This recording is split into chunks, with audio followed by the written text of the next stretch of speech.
Nouvelle technologie. La fonction ou câblée. En ce qui concerne la TTL, la figure 28 explique clairement ce qui se passe au niveau des tensions et va vous permettre d'introduire de nouveaux paramètres. Immunité au bruit. Une norme a été établie. Pour chaque technologie, elle définit les niveaux de tension pour l'entrée et la sortie des opérateurs, qui symbolisent les deux états logiques, ceci dans le pire des cas, tolérance limite de fabrication, température ambiante et charge maximum. Quand on connecte deux opérateurs, la sortie de l'un sur l'entrée de l'autre, il est nécessaire de connaître la marge qui subsiste pour chacun de ces états afin d'évaluer le risque d'un fonctionnement intempestif dû à des causes extérieures, parasites industriels, potentiel de masse fluctuant, et prendre les mesures qui s'imposent dès le départ pour éviter tout échec.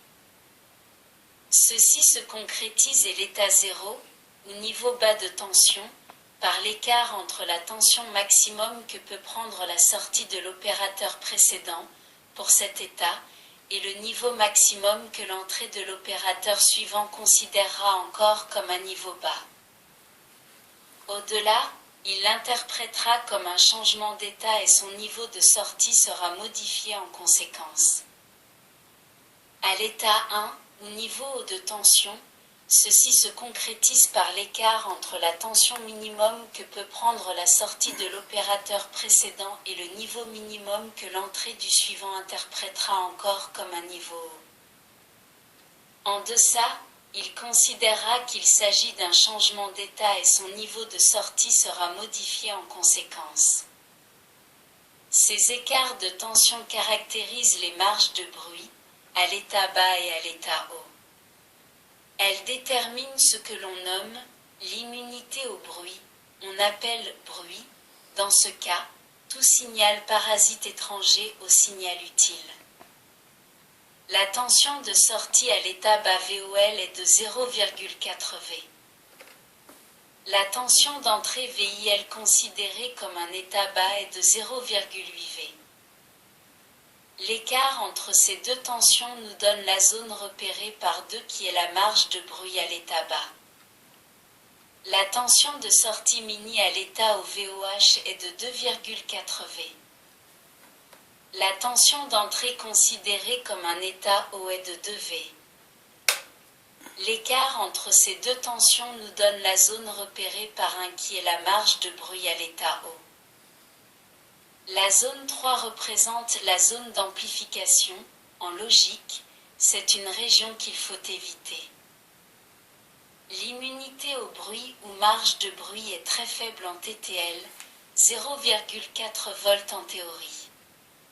En pratique, on considère cette marge comme étant de 1 volt en partant du principe qu'il y a peu de risque qu'un circuit ayant une sortie aux valeurs limites soit connecté à d'autres dont les caractéristiques d'entrée auraient aussi des valeurs limites.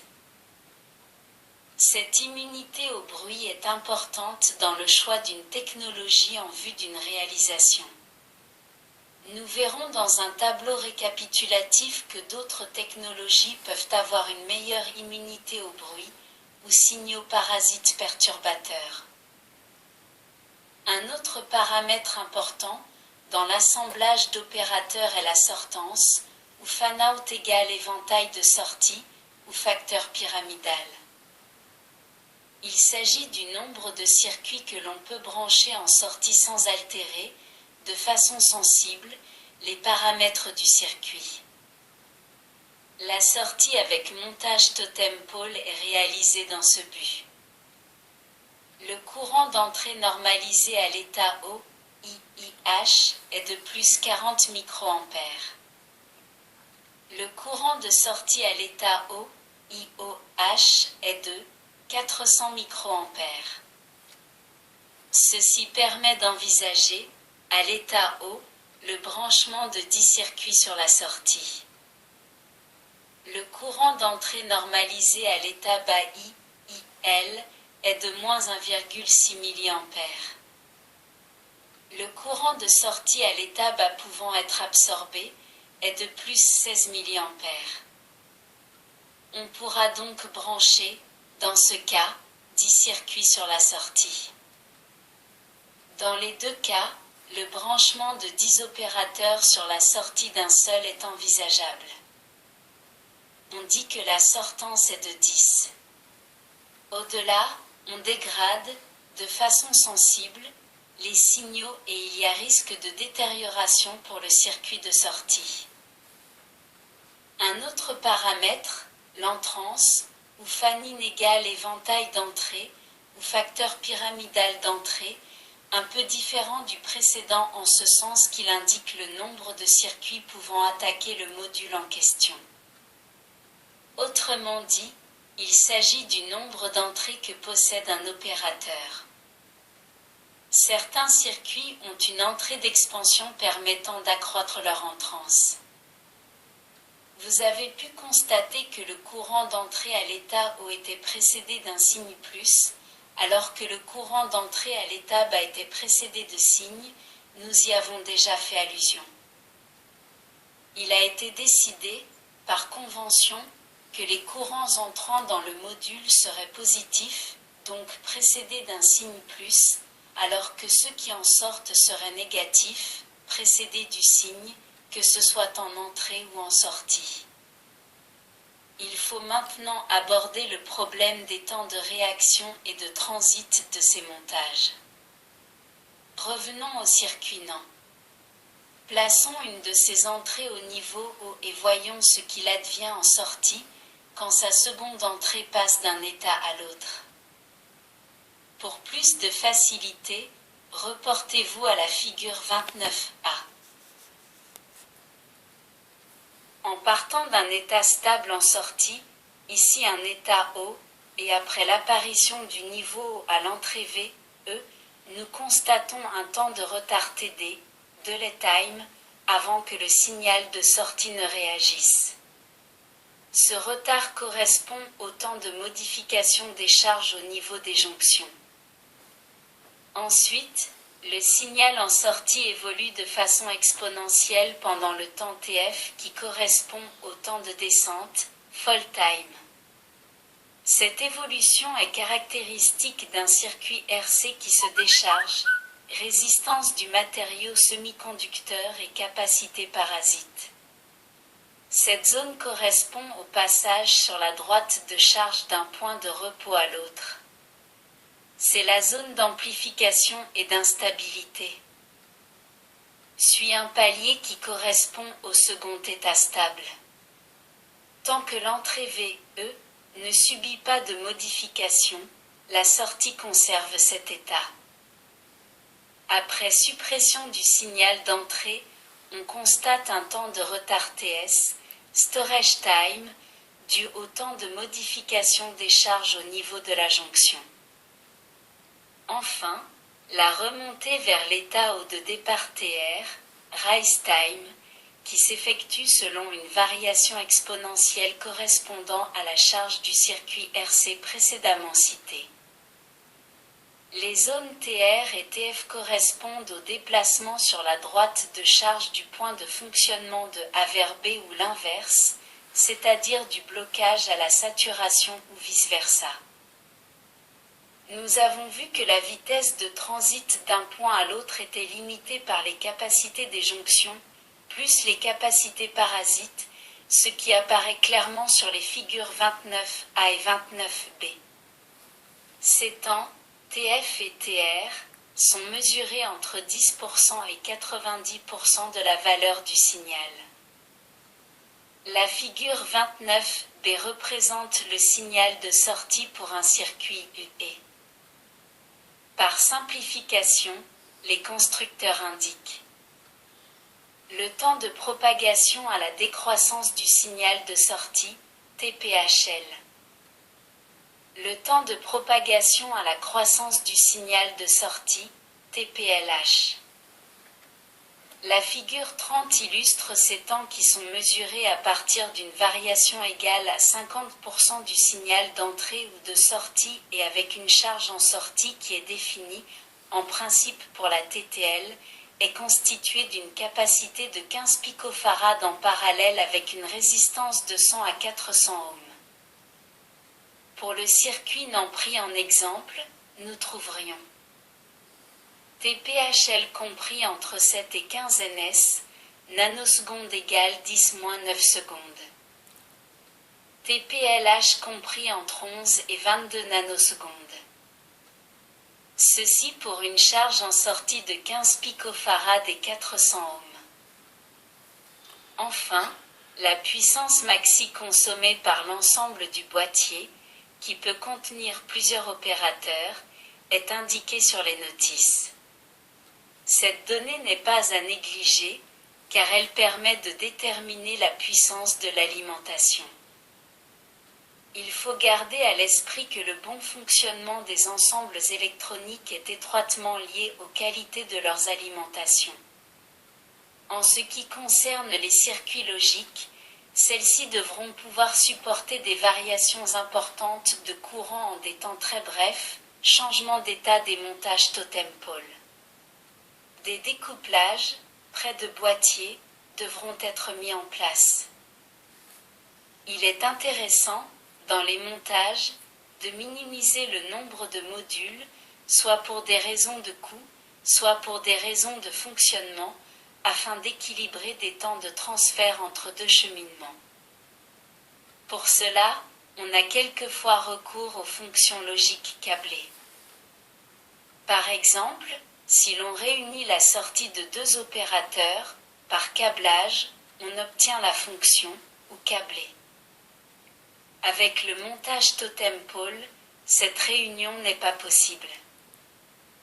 La figure 31 illustre pourquoi cette façon de procéder n'est pas possible, court-circuit de l'alimentation. Les constructeurs réalisent des opérateurs conçus à cette fin et qui prennent l'appellation d'opérateurs à collecteur ouvert. Ceux-ci permettent la fonction ou câblé. La figure 32A représente un circuit NAND à collecteur ouvert, Open Collector. La figure 32B illustre la façon de procéder et la figure 32C schématise le fonctionnement en substituant les transistors de sortie par des interrupteurs, S1 et S2. La résistance commune au collecteur des transistors de sortie doit être placée extérieurement. Dans ce cas, il n'y a plus de court-circuit sur l'alimentation, quelle que soit la position de S1 ou S2. Leur branchement en parallèle montre bien qu'il s'agit de la fonction OU. En technologie TTL, il faut bien se souvenir que cette fonction n'est possible que lorsque les opérateurs sont assortis, collecteur ouvert, et en câblant extérieurement la résistance commune de collecteur R. Il est quelquefois nécessaire de commander plus de 10 opérateurs avec une sortie. Dans ce cas, on a recours à des opérateurs dont la sortie peut injecter ou absorber plus de courant. On dit que ces opérateurs sont assortis bufférisés. Certains ne remplissent que cette fonction, dans ce cas, ils s'appellent des buffers. Cette sortie peut être à montage totem-pole avec une résistance série de 30 ohms au lieu de 130 ohms. Les transistors de sortie sont susceptibles de supporter un courant plus élevé. Leur polarisation est un peu différente et la diode est supprimée. Elle peut aussi être à collecteur ouvert avec un transistor de sortie plus puissant, courant collecteur plus puissant et VCE plus élevé. Les figures 33A et 33B représentent ces deux montages. Il existe plusieurs variantes de la TTL. Elles ont pour but, soit une diminution de la consommation, TTL, L égale low power, mais au détriment de la vitesse de fonctionnement, 3 MHz seulement, soit une augmentation de cette vitesse, 120 MHz, ainsi que de la consommation, TTL, S égale Schottky. Une autre variante de la TTL est la technologie TTL, LS, Low Power Schottky. Celle-ci a la même vitesse de fonctionnement que la TTL classique, environ 45 MHz, mais une consommation 5 fois moindre. Elle est en train de supplanter la TTL. Il faut signaler, en outre, la TTL tri-state, 3 états. En plus des 2 états logiques, un troisième intervient pour déconnecter l'opérateur du reste du montage en mettant les 2 transistors de sortie du totem pole à l'état bloqué, état OFF ou haute impédance. Cette façon de procéder est née à la suite de la technique des bus de transmission de données. Un grand nombre d'opérateurs branchés sur ces lignes conduisait à l'utilisation du ou câblé, donc d'opérateurs à collecteur ouvert. Ce dernier étant nettement moins rapide que le montage totem pole, on eut l'idée de conserver ce dernier mais en déconnectant de la ligne tous les opérateurs non concernés par les signaux transmis à l'aide d'un signal appliqué sur une entrée spéciale et qui bloque les 2 transistors de sortie de chacun de ces opérateurs. Avec la réalisation des fonctions logiques en technologie TTL, s'achève cette dernière technologie 2. Le suivant traitera de ces fonctions mais en technologie MOS. Nous parlerons également des différentes autres technologies ainsi que des processus de fabrication de ces circuits. Ces rubriques ne sont peut-être pas parmi les plus attrayantes mais nous insistons sur le fait que la technologie revêt, pour l'électronicien, une grande importance, tant sur le plan du choix du matériel que pour la compréhension des phénomènes transitoires.